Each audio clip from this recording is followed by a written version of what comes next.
आनंदाची तिसरी आनंदाची बातमी आज माझा ज्येष्ठ मुलगा आज आपल्यामध्ये आहे. त्या बाजून आपण त्याचं स्वागत करू.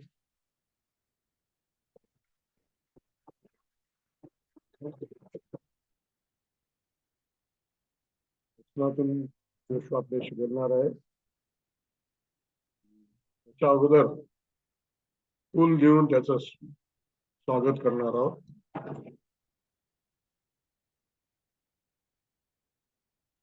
चला लवकर चला.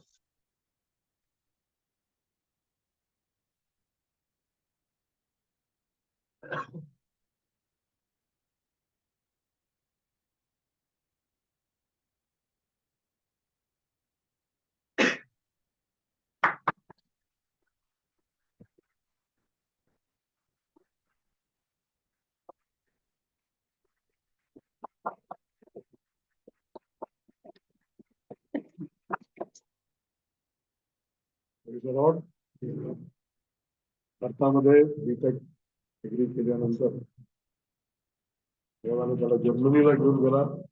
MS इंजिनिअरिंग मध्ये त्याने पूर्ण केला. काम करत होता.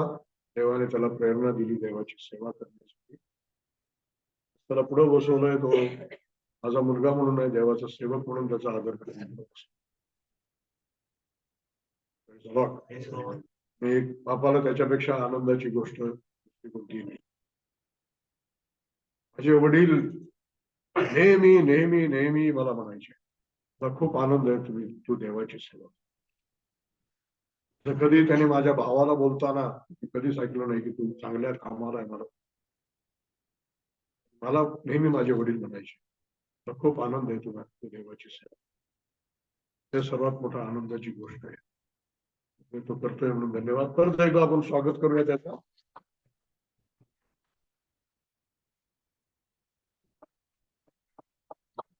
हिंदी मध्ये बोले, हिंदी मध्ये बोले, हिंदी से.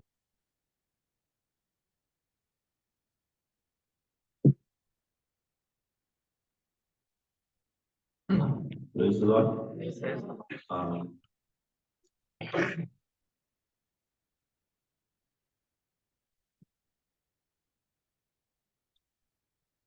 प्रभु के नाम को मैं धन्यवाद देना चाहता हूँ कि आज का समय आप सबके साथ यहाँ पे आराधना करने के लिए, प्रार्थना करने के लिए एक सौभाग्य मिला, एक अवसर मिला। और जब आप लोग गवाहियां दे रहे थे और आराधना कर रहे थे, सच में मैं यहाँ पे जो भी बोलूंगा उससे ज्यादा आप लोगों ने ऑलरेडी मुझे सिखाया है।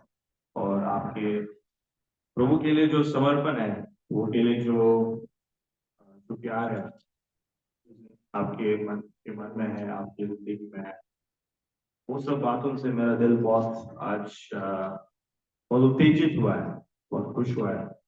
इसलिए आप सब अपने आप के लिए ताली बजाइए।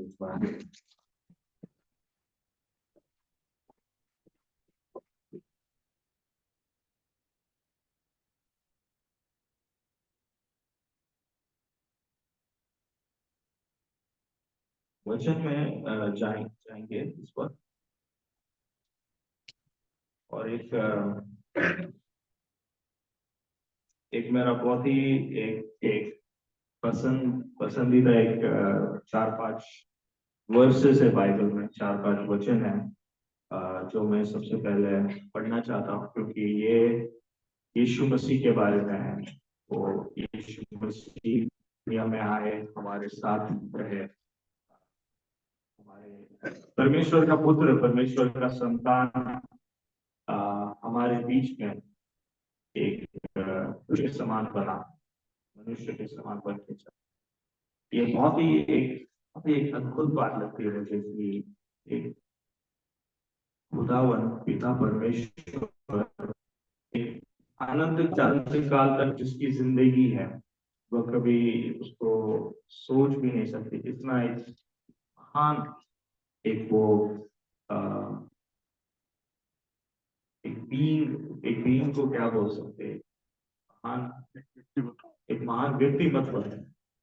और वो जब ऐसे इस शरीर में, इस मांस हड्डी में उतर के आया, ये जब भी आप अपने जिंदगी में कभी भी तन्हा महसूस करेंगे, कभी अकेले महसूस करेंगे, कभी लगेगा कि आ, मैं यार दर्द में हूँ, तकलीफ में हूँ, क्या क्या मकसद क्या है तो इस सब चीज का। या फिर कभी आप ऐसा ऐसा भी सोचेंगे कि मैंने सब कुछ कर लिया, मैंने बहुत मेहनत किया है, मैंने अपनी जिंदगी को अपने बल पे ठीक किया है। तब भाइयों बहनों, एक चीज को हमेशा याद रखना कि वो परम पवित्र खुदावन का बेटा नम्र होकर इस मनुष्य रूप धारण करके आपके और मेरे समान बन के वो चला इस पृथ्वी पे। इससे बड़ी प्यार की एक तस्वीर, प्यार की एक झलक हमें कहाँ मिल सकती है। वो क्यों क्यों आया वो हमारे लिए, हमें पापों से छुड़ाने के लिए। जब आप हम सबको ये स्टोरी, ये बातें मालूम है कि यीशु मसीह आए, हमारा उद्धार हुआ, हमें उसने बचाया। हम एक दिन उसके लिए इंतजार करेंगे, गाना भी गाते हैं, नीले आसमान के पार जाएंगे, मेरा यीशु रहता वहां। हमें यीशु वहां पे भी रहता है, हमारे दिल में भी रहता है। नीले आसमान के पार जाने की जरूरत नहीं है उसके लिए, हमारे साथ में भी है। बस हमारे अंदर वो एक इच्छा है कि हम एक दिन उसके साथ फिर से जुड़ कर रहेंगे। जब हम लोग ये सब चीजें हमारे जो हम लोग ऐसे एक तरह से बेसिक चीज पे अगर समझ सकते हैं, बहुत ही एक एक फाउंडेशनल चीज, एक मूल चीज को हम सोच सकते हैं। बट इसी इसी बेसिक चीज में, इसी सिंपल सी बात है, कोई कॉम्प्लिकेटेड बात नहीं है, कोई कोई बड़ा बात नहीं है कि खुदा का बेटा आपसे मुझसे प्यार करता है और उसने अपनी जान दी है। पर ये चीज को अगर हम जहन में, हमारे दिल में, हमारे जीवन में सचमुच में समझेंगे और हर रोज उसके लिए धन्यवाद देंगे खुदा को, तो मेरे प्रियो, उससे उससे बढ़कर जिंदगी में कोई भी सौभाग्य नहीं है, उससे बढ़कर जिंदगी में कोई भी बड़ी बात नहीं है। बाकी सब, अगर अगर आज आपके पास बहुत बड़ा मकान नहीं है, आज आपके पास अगर बहुत बड़ी लेटेस्ट आईफोन नहीं है, या सैमसंग नहीं है, या जो भी चल रहा है मार्केट में, लेटेस्ट कपड़े नहीं है, और पर आपने ये चीज बार बार सुना होगा, पर आपके अंदर, मैं फिर से उस चीज को दोहराना चाहता हूँ क्योंकि ये सच है। क्योंकि हजारों करोड़ों लोगों ने अपनी जिंदगी इसके लिए लाख दांव पे लगाई है कि आपके पास अगर खुदा है तो आपके पास सब कुछ है। हालेलुया। आपके पास अगर खुदा का प्रेम आपने जाना है, वो भी कैसे जाना है आपने उसका प्रेम, क्योंकि उसने आपको और मुझे, किसने बोला यार, चुना है हमें, क्योंकि उसने आपको और मुझे चुना है। मतलब कभी कभी इसमें मैं सोचने लग जाता हूँ, तो मैं एकदम दिल एकदम, बाकी सब चीजें दुनिया की, बाकी सब चीजें भूल सकते हैं इसी बात को लेकर, क्योंकि वो परमेश्वर ने मुझे चुना है, वो परमेश्वर ने आपको चुना है। हालेलुया। तो इस बात पे मैं, जो हम इस वचन पे आते हैं, कोई पढ़ देगा तो अच्छा होगा। यूहन्ना का पहला अध्याय के पहले पहले 5 वचन।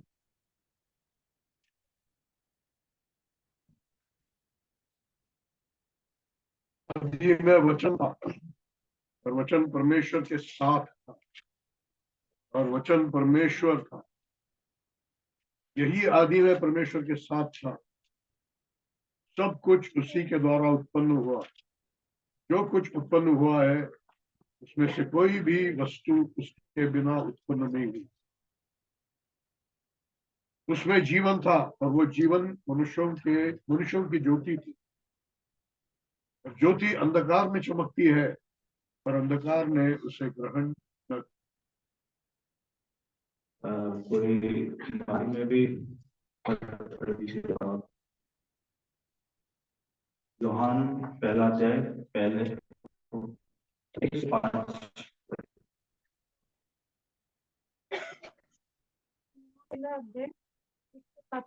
प्रारंभी शब्द होता आणि शब्द देवाजवळ होता आणि शब्द देव होता. तो प्रारंभी होता. त्याच्यासाठी सर्व वस्तू निर्माण झाल्या आणि जे त्याच्या वाचून झाले नाही. त्याच्यामध्ये जीवन होते. जीवनात प्रकाश होतो आणि तो प्रकाश अंधारात असतो आणि अंधाराने त्याला भेटले नाही. इसको ये वचन की हम लोग अक्सर पढ़ते हैं और उसको पे ज्यादा ध्यान नहीं देते, इसलिए मैं अक्सर कोशिश करता हूँ खुद की जिंदगी में भी वचन को, अभी प्रभु ने हमको भाषाएं दी है अलग अलग, तो अलग अलग भाषाओं में उसको पढ़ना।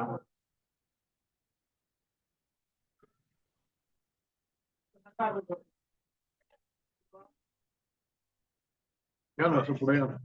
अर्पित. या पुढे या थोडंसं. या पुढे सरकार ज्ञानेश्वर.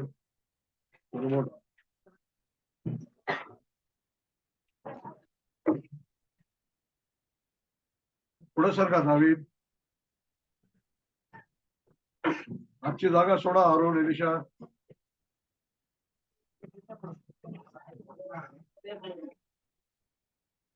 एलिशा पुढे ये की लवकर, स्त्रिया आहे ती.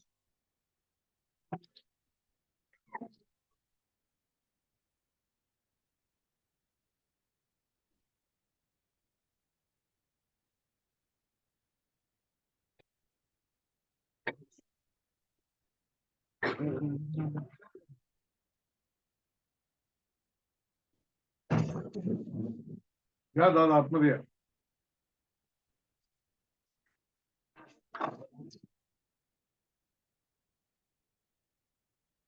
ठीक आहे, दार लावून घे.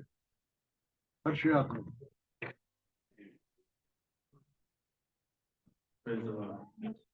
तो मैं इस वचन को, ये 5 वचन को फिर एक बार पढ़ना चाहता हूँ.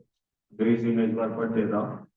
In the beginning was the Word, and the Word was with God, and the Word was God. The same was in the beginning with God. All things were made by Him, and without Him was not anything made that was made.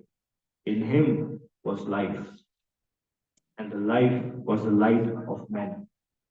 And the light shines in darkness, and the darkness did not understand it. आदि में वचन था, वचन परमेश्वर के साथ था और वचन परमेश्वर था. हालेलुया. और यही वचन आदि में परमेश्वर के साथ था. ये थोड़ा कंफ्यूज करता है अगर ध्यान से अगर उसको नहीं सोच रहे तो. आदि में वचन था. अभी ये वचन कौन था, कौन है ये ये वचन को एक ऐसे एक इंसान का एक रूप दिया है इस वर्ष में. आपको क्या लगता है ये आदि में मतलब एकदम शुरुआत में लिखा है कि वचन था. तो ये जो वचन है, ये जो वर्ड करके जो बोला है, ये यीशु मसीह स्वयं है. वो आदि में पिता के साथ था. तो हालांकि जब यूहन्ना ने ये चिट्ठी लिखी थी तो उन्होंने उस समय के लोगों के हिसाब से चिट्ठी लिखी थी. तो उन्होंने जो वर्ड हम इंग्लिश में उसको वर्ड बोलते हैं या वचन बोलते हैं, ये सिर्फ अपना लिखित वचन नहीं है, लिखा हुआ वचन नहीं है सिर्फ, पर बल्कि ये कैसे बोल, ये एक स्वरूप है उस वचन में, एक उसमें एक व्यक्तित्व है उस वचन। और वो सिर्फ लिखे हुए चीज के बारे में नहीं बोल रहा है कि आदि में कुछ लिखा हुआ था, ऐसा नहीं कि ये सिर्फ, बल्कि आदि में एक व्यक्ति था, या आदि में एक जन था, एक खुदा का बेटा था, वो खुदा के साथ था। हालेलुया। तो आप समझ रहे हैं ना, ये खुदा का बेटा यीशु मसीह आदि में परमेश्वर के साथ था। और मेरे प्रियो, जैसे आदि में ये वचन यीशु मसीह परमेश्वर के साथ था, और ये सवाल हमारे लिए भी आज यही है कि क्या हम परमेश्वर के साथ हैं। अब यीशु मसीह, कितने बार हम वचन में पढ़ते हैं, जो पिता का जो पिता का इच्छा है मैं वही करूंगा, उसके अलावा मैं कुछ नहीं करूंगा। ये हमारे जिंदगी में सच्चाई है क्या? क्या हम बोल सकते हैं आज दिल में एक धैर्य के साथ, कॉन्फिडेंस के साथ बोल सकते हैं क्या कि मैं परमेश्वर की इच्छा के अनुसार आज चल रहा हूं? कि क्या मैं कुछ चीजें अपने जिंदगी में ऐसे पकड़ के रखी है मैंने, जैसे यूहन्ना ने यीशु मसीह के बारे में वो गवाही दी कि वो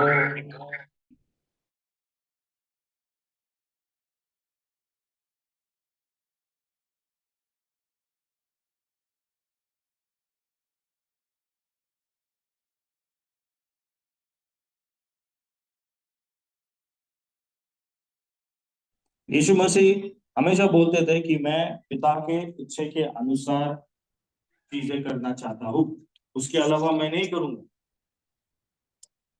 यीशु मसीह अपने ताकत से भी, मेरे हिसाब से यीशु मसीह अपने ताकत से भी चीजें कर सकते थे, बट उन्होंने जानबूझकर अपनी अपनी इच्छा को पिता के इच्छा के इसमें समर्पित किया।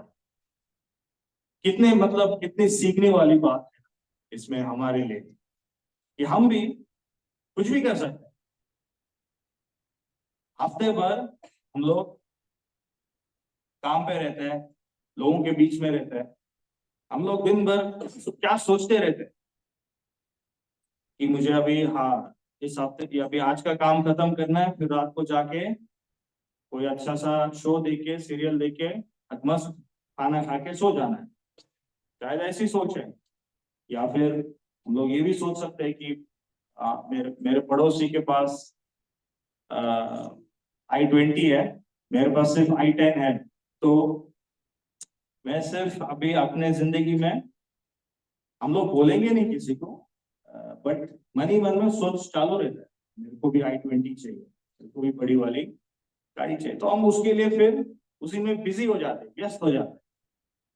और ऐसे एक दो उदाहरण है। और अगर कोई अच्छा काम कर रहा है, इसमें कोई बुरी बात नहीं है, आप काम के बारे में सोच रहे हो, पूरा टाइम अच्छे से काम कर रहे हो। वचन ये भी कहता है कि जो कुछ भी करो ऐसे करो कि आप खुदा के लिए करो।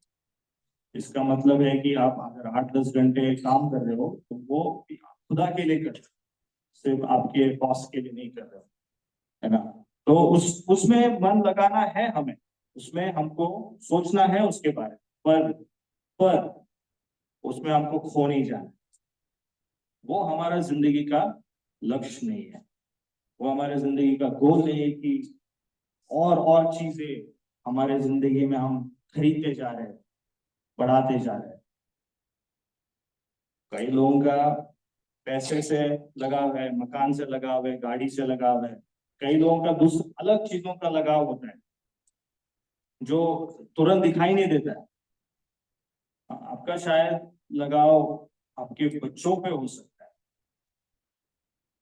ये चीज थोड़ा समझने में थोड़ा प्रयास कीजिए कि ये बच्चे जो है, जो आपके संतान है, इन पे आपका जान है, प्यार करते हैं, बहुत अच्छी बात है। बट आपके बच्चे आपके खुदा नहीं। आपके बच्चों को आप किसी चीज पे इतना जान लगाते हैं, उसी के लिए सब कुछ करने के लिए तैयार होते हैं। सर, हमारे संस्कार में बच्चों को या बच्चे माँ बाप को ऐसे स्थान पे चढ़ाते हैं कि वो मूर्ति पूजा के बराबर हो जाते हैं। पुराने जमाने में लोग पत्थरों की पूजा करते थे, आज भी करते हैं। हम लोग उसमें से, प्रभु ने हमको छुड़ाया है। पर हमारे समय में अलग अलग तरह की मूर्तियां हैं जो दिखती नहीं, ऐसी जो जो रिलेशनशिप्स होते हैं, ऐसे जो बंधने होते हैं घरों के अंदर में, हाँ, या फिर कलिसिया के अंदर में शायद अलग मूर्ति होगी उस जगह पे।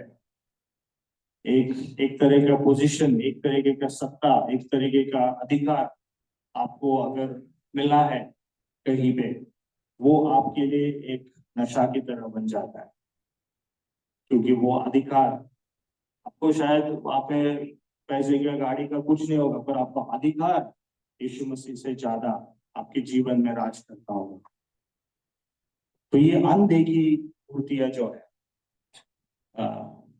ऐसे किसी भी चीज को, अब मैं ये चीज थोड़ा अच्छे से समझाना चाहता हूँ कि ये चीज जो है, जो मैंने बोला बच्चों के साथ का संबंध है, या कलिसिया में अधिकार है, या काम के जगह पे आपका एक इच्छा है कि मैं बढ़ते जाऊं पोजीशन में, रोल में, या फिर आपका दूसरी इच्छाएं होंगी, जैसे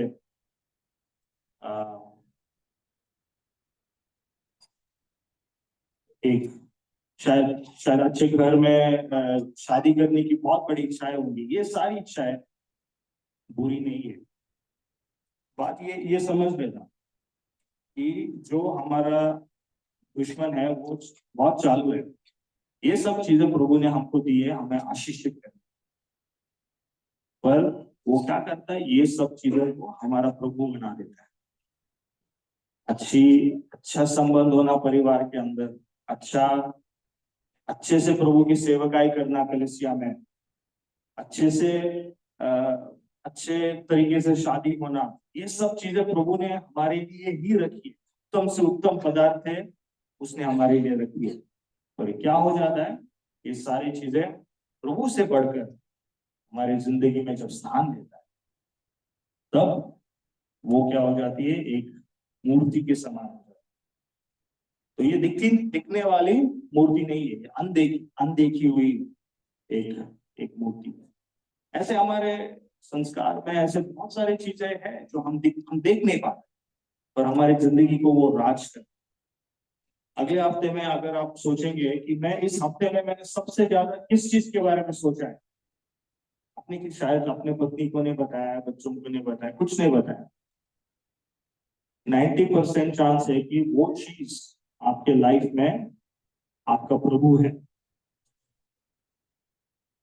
ऐसी कौन सी चीज जो हमारी जिंदगी में हमारे सोच विचारों को हमेशा व्यस्त रखे। अभी जैसे मैं जब पढ़ाई के इसमें था, फेज में था, तब हमारे आसपास में सब पूरा टाइम, चलो पढ़ाई की बात छोड़ दो, मैं कल अपने बहुत बचपन के एक दोस्त से मिला। हम लोग 3 घंटे थे, उसने अपना एसी का बिजनेस खोला है। 3 घंटे उसने सिर्फ एसी के बिजनेस के बारे में बात, को कितना का कॉन्ट्रैक्ट मिला है, कैसा मशीन फिक्स किया है, और किधर कितने का कोटेशन बनाया है, नया ऑफिस डाला है, अभी नया 4 लोग उसके लिए काम कर रहे हैं। अच्छी बात है, काम कर रहा है, मेहनत कर रहा है। हमारे हमारे आसपास में ये बहुत ही अच्छी बात है हमारे देश में कि लोग रिस्क लेते हैं, बिजनेस चालू करते हैं, चीजें करते हैं। पर आपका वो जो आपने चालू किया, आपका जॉब हो या बिजनेस हो, आपका पढ़ाई हो, अगर वही चीज आपका दिमाग में पूरा समय घूमते रहता है, आपको पता भी नहीं चलता, तो वो चीज अपना क्या बन जाता है? प्रभु बन जाता है। पर तब वचन में हम देखते हैं, वहां पे साफ साफ लिखा है कि मेरे सामने कोई भी दूसरा प्रभु नहीं। ये कब बोला था परमेश्वर ने? पुराने जमाने में बोल के रखा था, मेरे सिवा कोई भी दूसरा प्रभु नहीं है। तो एक प्रभु के दास ने एक चीज समझाया बहुत अच्छे से कि, तो मुझे वो चीज मुझे भी इतने अच्छे से समझ में नहीं आई थी ये बात, कि जो हमारा सुसमाचार है, जो हमारा खुशखबरी है, यीशु मसीह आए पृथ्वी पे, अपनी जान दी, तीसरे दिन फिर जी उठे, पाप पे, मृत्यु पे, बीमारी पे उसने जय पाया और वो पिता के पास जाके बैठा। ये जो सुसमाचार है, ये जो खुशखबरी है, ये जो सुवार्ता है,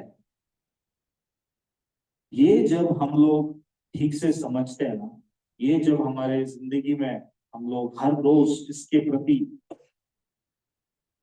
धन्यवाद के साथ, इसके प्रति परमेश्वर की ओर ये जो उसने काम किया है, इसके प्रति जब हम लोग मन चढ़ाए रखते हैं,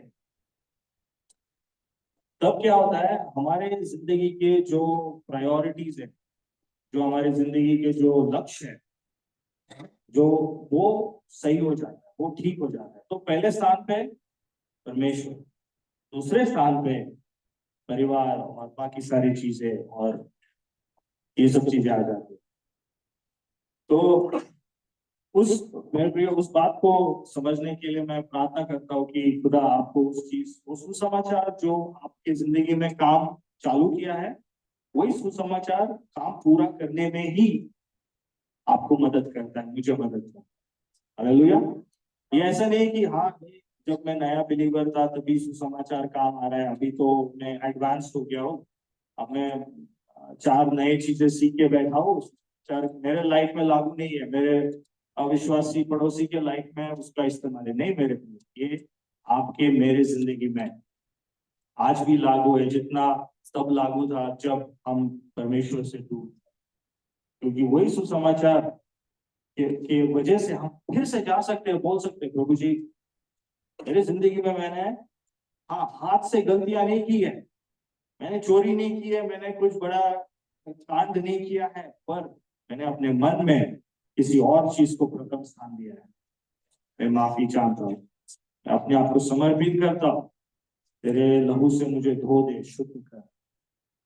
वो यीशु समाचार फिर से हमारे जिंदगी में काम करता है।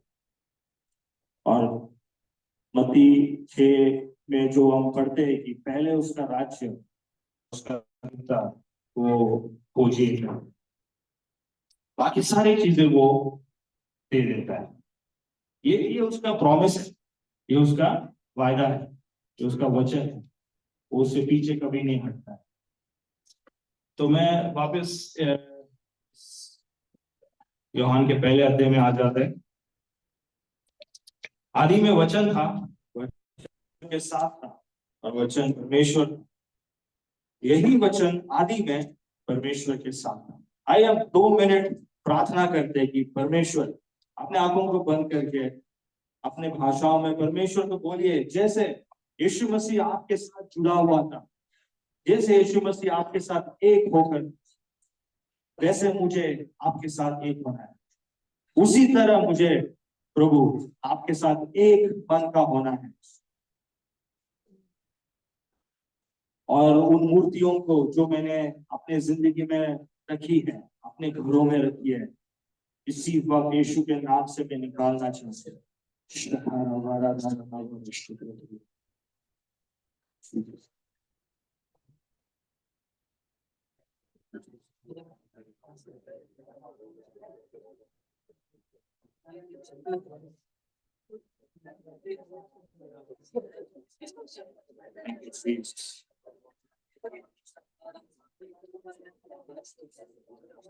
आप परमेश्वर के नाम सारे मूर्तियों को नीचे कर देते हैं, जिसने आपके सामने हमने आप उन चीजों को उठा के रखिए प्रभु, क्षमा कर दीजिए प्रभु। और परमेश्वर उन मूर्तियों की जगह हम मैं बोलता हूँ कि प्रभु तेरा प्यार, प्रभु तेरे इच्छा के अनुसार चलने के लिए इच्छा, वो आ जाए प्रभु। मैं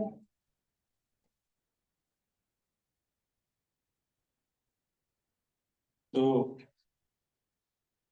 सारे जैसे हमने पहले अभी पढ़ा मैंने, ये जो सुसमाचार है ये कोई ऐसा बेसिक प्रिंसिपल नहीं है सिर्फ जिसके बाद हम लोग एडवांस में चले जाते हैं। तो लेवल होता है ना, जैसे हम गेम खेलते हैं, लेवल 1, लेवल 2, लेवल 3। तो समाचार लेवल 1 हो गया, अब मैं लेवल 2 पे चले जाऊंगा, फिर लेवल 3 पे चले जाऊंगा, ये ऐसा नहीं है। पर सारे पाप का ये ध्यान से सुनिए, since all sin is rooted in idolatrous attitudes and idols are always pseudo saviors, इसका मतलब है कि सारे पाप का जो मूल है ये ऐसे मूर्ति पूजा के एक मनस्थिति में रखा हुआ है। समझ में आ रही है बात? ये सारे पाप एक तरह से ऐसे किसी और को परमेश्वर बनाने के एक वो जो शुरुआत का जो एक डिसोबीडियंस था, जो आज्ञा जो उन्होंने पाला नहीं, वो इसी वजह से आता है, ऐसे किसी और को हमारे जिंदगी में परमेश्वर बनाने से। या फिर नकली उद्धारकर्ता, ऐसा अगर बोले तो दूसरे शब्दों में, सच्चा उद्धारकर्ता नहीं, नकली उद्धारकर्ता। आपको लगता है कि ये अगर मुझे ये पोजीशन मिल गया, मेरा जिंदगी सही हो जाए, आपने वहां पे एक नकली उद्धारकर्ता को अपनी जिंदगी में वापस स्थान दे दिया, अपने मन में स्थान दे दिया। एक झूठ जो शैतान डालता है कि हाँ सिर्फ तेरे जिंदगी में यही चीज सही होती है तो सब सही हो जाए। तो ये झूठा उद्धार करता हमारे जिंदगी में, उसका आपका एक मूल उधर से आता है। फिर खुदा का दास ये बोलता है कि जब हम लोग सचमुच में सुसमाचार में पूरी तरीके से विश्वास नहीं करते, वो उस चीज का मूल हो जाता है कि हमने जिंदगी में दूसरे एक उद्धारकर्ता को स्थान दिया, क्योंकि हम सच में पूरी तरीके से परमेश्वर के वचन में भरोसा नहीं करते।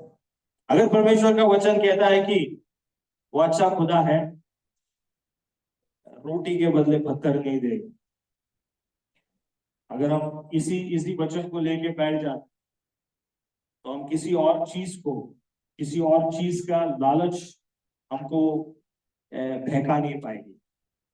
हम लोग काम करेंगे, मेहनत करेंगे, जितना हमसे होगा हम करेंगे, पर हम लोग पागलों की तरह, दुनिया में जो लोग रहते पागलों की तरह लगे रहते बड़े चीजों के पीछे, हम उसके पीछे नहीं लगे रहेंगे, क्योंकि हम किस में यकीन करते हैं, किस में विश्वास करते हैं? परमेश्वर के वचन में विश्वास करते हैं। तो सुसमाचार का यही बात है ना कि मैं अपने कार्य से मैं छुटकारा नहीं मिला है मुझे। अगर आप आत्मिक छुटकारा आपको मुझे यीशु मसीह पे भरोसा करने से मिला है, तो उसके बाद जिंदगी में जब हम फंस जाते हैं, जिंदगी में जब हमको छुटकारे की जरूरत होती है, तो हम लोगों के ऊपर, अपने बल के ऊपर, अपने आसपास में क्यों देखने चले जाते हैं? दूसरों का अपना उद्धार करता हम लोग क्यों बनाते हैं, जबकि सिर्फ परमेश्वर हमारा उद्धार करता है, क्योंकि उसने हमें पहले से ही न्यायी ठहराया। अगर खुदा हमें इतनी बड़ी एक गिफ्ट, एक तोहफा दे सकता है कि उद्धार का, तो वो हमें बाकी सारे चीजों में भी चला सकता है। तो हमें कोई और मूर्तियों की जरूरत नहीं, कोई और उद्धार करते की जरूरत नहीं है मेरे प्रियो, क्योंकि यीशु मसीह काफी है।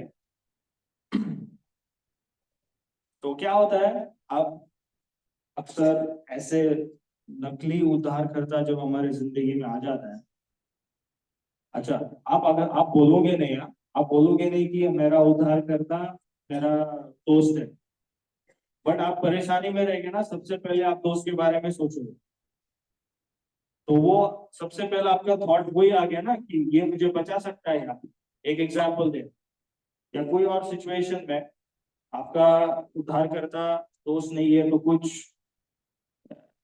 कोई और तरीका होगा, कोई और टेक्निक होगा, कोई और खुद के सोच में आप प्लान करना चालू कर दिए अपने आप को छुड़ाना, वो बन सकता है। तो इससे क्या होता है, जब वो दोस्त या वो टेक्निक चलता नहीं है, तो हमारे लाइफ में एक निराशा आ जाती है, अरे ये नहीं काम किया, अरे वो नहीं काम किया।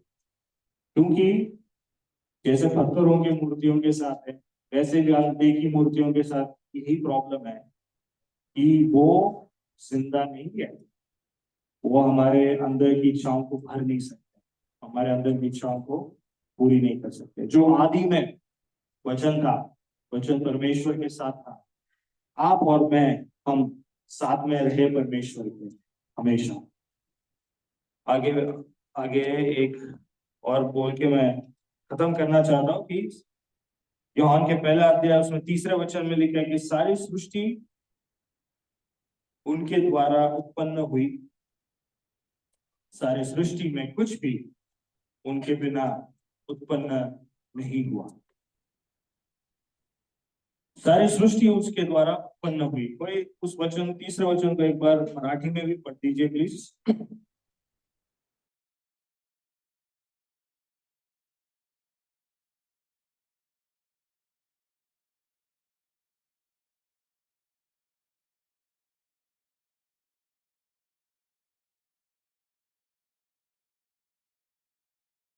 निर्माण झाल्या आणि जे झाले नक्की काही त्याच्या वाचून झाले नाही.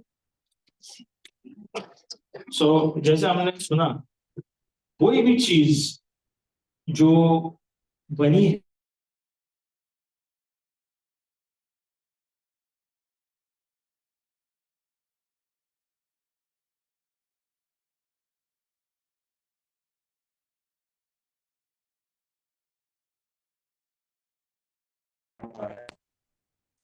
तो जीवन उन्हीं में था, और वह जीवन मानव जाति की ज्योति है। हालेलुया। जीवन उन्हीं में था और वह जीवन मानव जाति की ज्योति है। तो सोचिए मेरे प्रियो, जिनके पास यीशु मसीह नहीं है, तो हमारे पास यीशु मसीह है, कितना सौभाग्य है कि हमारे पास सिर्फ जीवन नहीं है, हमारे पास ज्योति भी है। आपको मुझे उसने जीवन दे के अंधेरे में नहीं छोड़ दिया, एक प्रकाश दिया है, ज्योति दिया है कि हम वो जीवन को पूरी तरीके से जी सकते हैं, उसके महिमा के लिए जी सकते हैं। और वो सारे सारे जरूरतों को पूरा करने वाला परमेश्वर है। जैसे हमने गवाहियों में बार बार सुना कि परमेश्वर ने प्रार्थनाओं का उत्तर दिया। पहले दादाजी हमेशा एक वचन को बोलते थे, वो मराठी में बोलते थे, आशा लागलेल्या जीवाला तो,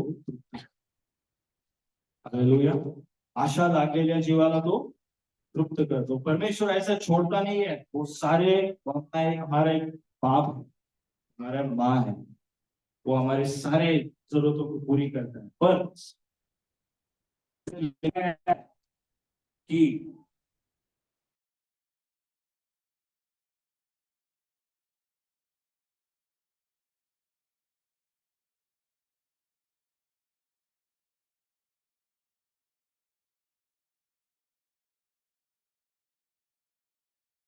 वजह से जीने का उत्साह है, आपका जीने का उत्साह कहाँ से आता है? आप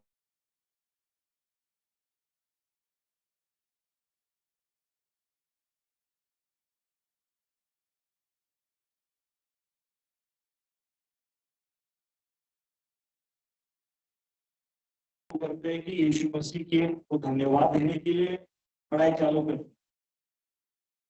फिर नया नया मिनिस्ट्री सेवकाई चालू कर रहे हैं। किस लिए चालू कर रहे हैं?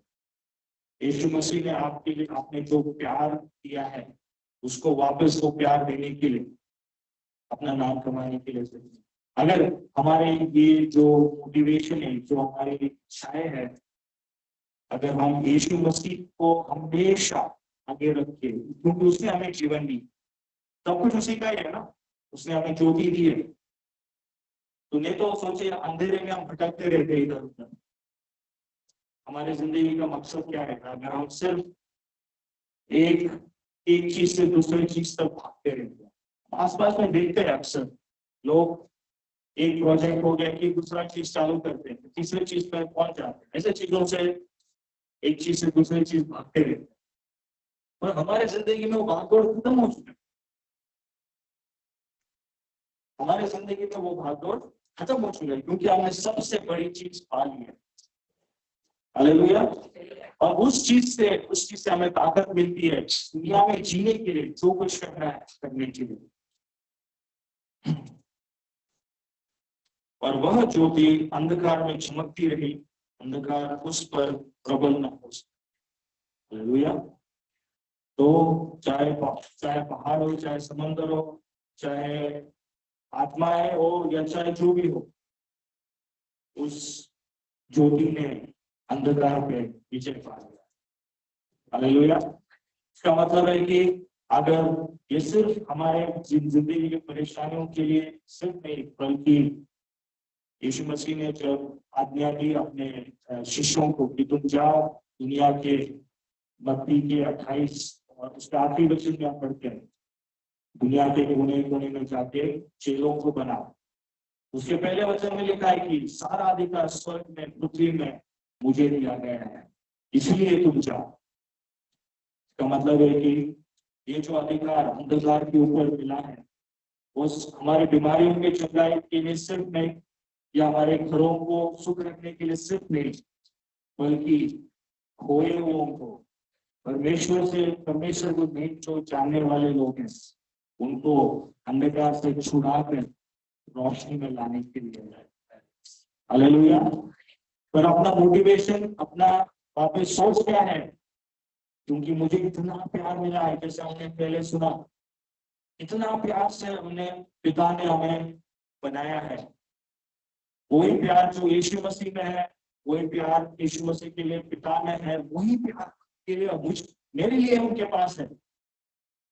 तो हम आसपास में जो यीशु मसीह को नहीं जानते, उस प्यार को नहीं जानते, वही अधिकार यीशु मसीह ने आपको मुझे दिया है, वही प्यार दिया है, ताकि आप उनको भी उसके पास लेके आए। कैसे हम उनको कैसे लाना है, शायद आपको मुझसे भी अच्छे से मालूम होगा। आप काफी प्रार्थना में रहने वाले लोग हैं, वचन में बड़े हुए लोग हैं। तो मैं एक चीज, बस एक छोटी सी चीज बोलना चाहूंगा उसमें, कि जब हम लोगों के बीच में रहते हैं दुनिया में, हमको हमेशा परमेश्वर से हम मन में एक इच्छा रख सकते कि प्रभु, मैं 4 लोगों के बीच में हूँ, मुझे तेरे नाम को महिमा करना। ये छोटी सी प्रार्थना कभी कभी बहुत कार्य कर देती है, बहुत काम कर देती है। तो कभी कभी काम की जगह पे हम लोग खुल के बोल नहीं सकते, और कभी कभी खुल के बोलना भी नहीं चाहिए, समझ भी दिए पर हमारे बिहेवियर से, हमारे वार्तालाप से, हमारे बातचीत से, हमारे चाल चलन से लोगों को दिख सकता है। हमारे चाल चलन से हम लोगों को सुसमाचार बता सकते हैं। अगर वो देखता है कि हाँ, ये सबकी तरह झूठ नहीं बोल रहा है, ये सबकी तरह थोड़ा घपला नहीं कर रहा है, दिख जाता है ना कि कुछ तो अलग है। फिर जब पूछते हो लोग, तब बोलने के लिए तैयारी होनी चाहिए कि मेरे अंदर का जो खुशी है, मेरे अंदर का ये जो आश्वासन है, वो यीशु मसीह ने मुझे दिया है। हालेलुया। और जब कभी कभी सीधा सीधा बोलने का मौका मिलता है कि यीशु मसीह आपसे प्रेम करता है, उसने आपके लिए, मेरे लिए अपनी जान दी, आप उसको अपनी जिंदगी में स्वीकार करेंगे, तो इसी वक्त वो आपकी जिंदगी को में आके बदल सकता है। हालेलुया। ये पवित्र आत्मा ने हमको इतनी बड़ी सामर्थ्य दी है मेरे प्रियो, कि आप नहीं चाहो तो भी नहीं चाहो तो भी वो आपसे काम करवा के लेता है। जब भी याद है काम की जगह पे मैं नया नया था, बहुत काम था मेरे पास, मैं बिल्कुल भी थकावट में था कि मुझे यहाँ पे अभी ये सुसमाचार वगैरह का कुछ सोचना ही नहीं है। इतना काम है, सुबह से शाम काम करना पड़ता है। मैं क्या अभी इधर बैठ के लोगों की बातें सुनूं, उनसे उनको प्रभु के बारे में बताऊं। अब ऐसे हालत आए वहां पे कि लोग आके मुझे पूछने लगे कि ये ऐसा क्यों करता है तू, मुझे पता है इसके बारे में। और तो एक दिन मेरा मेरा दोस्त आया वहां पे, दोस्त भी नहीं था, वो काम काम कर रहा था, बहुत परेशान था। उसका उसका वॉलेट, उसका उसमें पैसा, कार्ड, सब कुछ था। पता नहीं बिजनेस ट्रिप पे गया था तो कहीं छोड़ के आया। परेशानी में हर जगह वो ढूंढ रहा है। मैं इतना थका हुआ था, मेरे को बिल्कुल भी मन नहीं था कि मैं उसको मदद करूं।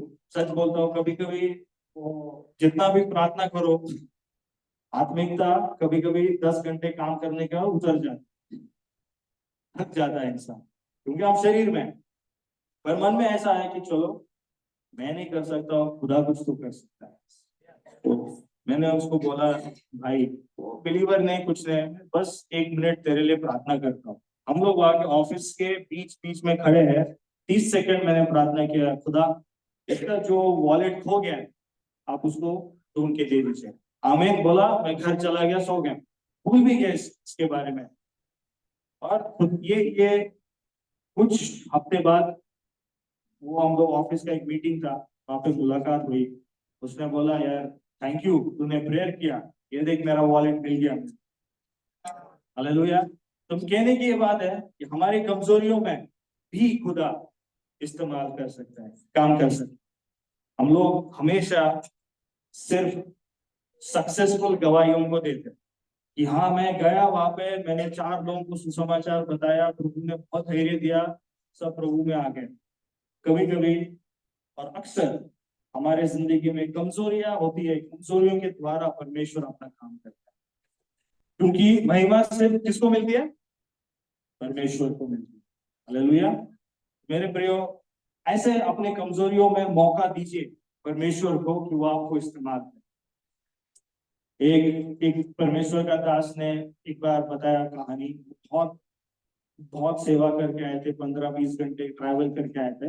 घर में आए तो उनके पत्नी ने उनको पानी भी नहीं पूछा और अंदर चली गई। उनके मन में इतना गुस्सा आया कि अभी वो बहुत डांटने के लिए तैयार हुए। पवित्र आत्मा ने उससे बात किया, बेडरूम में जा, दरवाजा बंद कर, अन्य भाषा में मेरी आराधना कर। बेडरूम में चले गए, डोर लगाया, अन्य भाषा में परमेश्वर की उन्होंने आराधना करना चालू की। सारा गुस्सा ठंडा हो गया, सारा गुस्सा उतर गया। परमेश्वर की आत्मा ने उसको उनको शांति दी और अच्छा लगा। फिर जैसे उन्होंने दरवाजा खोल के बाहर आए तो पत्नी ने बड़ा बढ़िया सा बिरयानी और खाना बना के टेबल पे रखा हुआ। हालेलुया। तो परमेश्वर की आत्मा ऐसे छोटे छोटे चीजों में भी, हमारे जिंदगी में गुस्से के ऊपर, ऐसे चीजों में भी वो काम करता है। और बड़े बड़े चीजों में भी, जहाँ पे बीमारियों को चंगा करने के लिए जो विश्वास आप लोग के अंदर दिया है, उधर भी काम करता है। तो हमारे कमजोरियों को छुपाइए मत, कमजोरियों से भागिए मत, क्योंकि वो अपने कमजोरी में अपने सामर्थ को पूरा करे। तो मेरे प्रियो, ये जो वचन था, जो पिता के साथ था, वो शरीर रूप धारण करके हमारे बीच में आया। वो हमारे लिए कमजोर था ताकि हम सामर्थ्यशाली बने। हालेलुया। मेरी ये प्रार्थना है कि आप ये समझे, ये मसीह जिंदगी आपके सामर्थ्य से सिर्फ नहीं जी रहे, आपकी कमजोरी में वो उसका बल है, उसका सामर्थ्य है। और क्यों हम, मैं एक चीज आखिरी वचन पढ़ के आपको उत्साहित करके बंद करना चाहता हूं कि परमेश्वर ने संसार से अपने अपार प्रेम के कारण अपना एकलौता पुत्र बलिदान कर किया। परमेश्वर ने संसार से अपने अपार प्रेम के कारण, अब संसार की जगह आपका और मेरा नाम वहां पे रखते हैं। परमेश्वर ने जोशुआ से अपने अपार प्रेम के कारण अपना इकलौता पुत्र दिया। क्या परमेश्वर ने, आप अपना नाम लेके बोलिए, परमेश्वर ने मुझसे, बोलिए मेरे पीछे, परमेश्वर ने मुझसे अपने अपार प्रेम के कारण अपना इकलौता पुत्र बलिदान किया। कैसा प्रेम है ये? अपार प्रेम है। छोटा मोटा 2 टाइम का 2 कौड़ी का प्रेम नहीं है, अपार प्रेम है। और अगले शब्द में लिखा है बलिदान से उसने उसको साबित किया। आपके लिए, सिर्फ बड़े किसी पास्टर के लिए, पास्टर के बच्चों के लिए सिर्फ नहीं है, आपके सबके लिए है ऐसा अपार प्रेम उसका। ताकि आगे लिखा हुआ है पुत्र बलिदान किया ताकि हर कोई व्यक्ति, हर ऐसा व्यक्ति जो उसके पुत्र में विश्वास करता है उसका विनाश ना हो परंतु वो अनंत जीवन प्राप्त करे। हालेलुया। ये यूहन्ना 3:16 ये बचपन से हम लोग पढ़ते आए, सुनते आए, बट यही वचन को मेरे प्रियो मैं आपसे विनती करूंगा कि जब भी परमेश्वर के सामने जाए ये वचन को लेकर उसको धन्यवाद, उसकी आराधना करना चालू करें। प्रभु तूने ये अपार प्रेम मुझसे किया है, तूने अपने बेटे को बलिदान किया है। जब मैं तुझ पे विश्वास करता हूँ, सिर्फ जब मैं पहले तुझ पे आया तभी नहीं, आज भी जब मैं विश्वास करता हूँ तो मैं उसी आनंद काल के जीवन में चलने के लिए उसी प्रेम के द्वारा मैं तुझ में विश्वास रख के तेरी आज्ञाओं को पाल के चल सकता हूँ। तो मूर्तियों के जब जैसे हमने बात की, पहला अध्याय में ये लिखा है ना कि तू सब सारे दिल से, तन मन धन से अपने परमेश्वर की प्रेम करना, सेवा करना। उसके बाद में लिखा है कि तू दूसरे परमेश्वर को अपने सामने मत रखना। तो सीधी सी बात है, जब हम सारे तन मन धन से परमेश्वर का प्रेम को ढूंढते, खोजते, उसको प्रेम करते, बाकी कोई भी परमेश्वर हमारे सामने उसका कोई कीमत ही नहीं होता है। हालेलुया। तो मैं आपसे, आपके लिए धन्यवाद, आप सबके जिंदगी के लिए धन्यवाद देना चाहता हूँ। आप लोग कृपया करके मुझे प्रार्थना में भी याद रखिए, और जहाँ पे जो कुछ भी प्रभु ने काम दिया है वो विश्वास हो रहे के प्रभु के लिए करने के लिए आप लोग सब याद में रखिए। अगले साल अभी मैं ये हफ्ते वापस जाने वाला हूँ, और आप लोग प्लीज याद रखिए कि वहाँ पे जो खुदा का काम है, वहाँ पे जो खुदा का कलीसिया बढ़ना है, आप लोग के प्रार्थना के द्वारा बढ़ सकता है। और भी लोग, मेरा बहुत इच्छा है कि वहाँ पे परमेश्वर और भी लोग, और भी जवान लोग प्रभु के पास आ जाए, और भी लोग प्रभु के साथ सचमुच में चलना चालू करें, और परमेश्वर के इच्छे के अनुसार जो आपने आशीषें पाई है, जो आपने गवाहियां पाई है ना मेरे, ये बहुत बड़े धन से भी बढ़कर है जो आपके पास है। हालेलुया। क्योंकि मैं सच बताता हूँ, लोगों के पास धन है, दौलत है, पर गवाहियां नहीं है। आपके पास ये सब चीजें हैं, ये बहुत बड़ा धन दौलत है। आप प्रार्थना कीजिए आपके भाई बहन जो वहां पे है उनको भी ऐसे गवाहियां मिले, ऐसे आशीषें मिले उनकी जिंदगी में कि वो यीशु मसीह को करीब से जान पाए, और जैसे यीशु मसीह खुदा के साथ जुड़ा हुआ था तब उसके साथ और पिता के साथ जुड़े हुए हैं। Praise the Lord.